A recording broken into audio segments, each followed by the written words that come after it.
બનાસકાંઠા જિલ્લામાં અનેક એવા વર્ષો પૌરાણિક મંદિરો આવેલા છે જ્યાં અનેક લોકોની આસ્થા અને શ્રદ્ધા જોડાયેલી છે તેમજ અનેક લોકોની માન્યતા પણ રહેલી છે।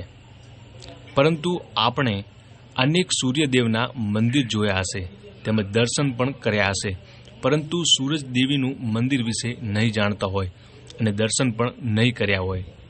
પરંતુ બનાસકાંઠા જિલ્લાના પાલનપુર તાલુકામાં આવેલા મોટા ગામે અંદાજિત 200 વર્ષ પૌરાણિક અને ચમત્કારિક સૂરજદેવીનું મંદિર આવેલું છે। આ ગામના લોકોની ખૂબ જ શ્રદ્ધા અને આસ્થા જોડાયેલી છે। આ ગામના લોકોની શું માન્યતા છે અને આ મંદિર સાથે કઈ દંતકથા જોડાયેલી છે તે જાણીએ। હું ભૂપતસિંહ કેસાજી રાજપૂત, ગામ મોટા।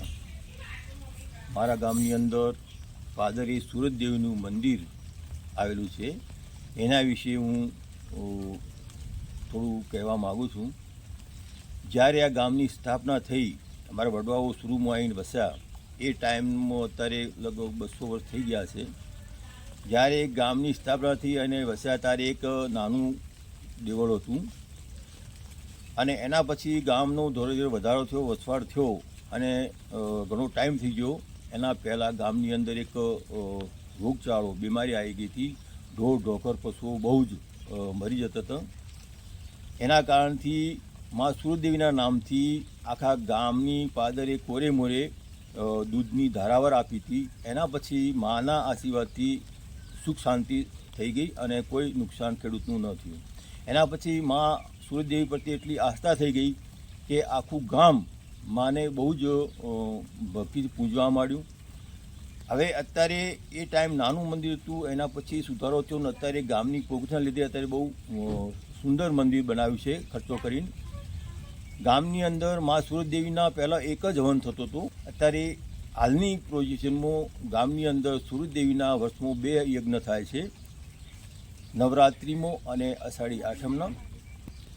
માની આસ્થા અને કૃપાથી ગામની અંદર સુખ સમૃદ્ધિ એટલી વધી ગઈ છે કે ગામની અંદર અત્યારે નવા યંગ છોકરાઓ માની આસ્થાથી, એમની શ્રદ્ધાથી આર્મીની અંદર 20 થી 25 જવાનો જોઈન્ટ થયા છે અને નવા છોકરાઓ આર્મીમાં સિલેક્શન માટે જાય છે અને ભરતી થઈને આવે છે, માના દર્શન કરે છે અને નોકરી આવીને પણ માના મંદિરે જાય, એમની જે આસ્થા હોય શ્રદ્ધા હોય પૂરી કરે છે।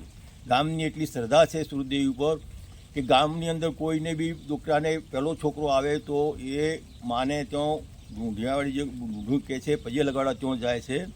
પછી ગામની અંદર પશુ કોઈ દૂધ વાહક હોય ને ગાભણ ન થતું હોય તો માનો ગરબો માનવામાં આવે છે।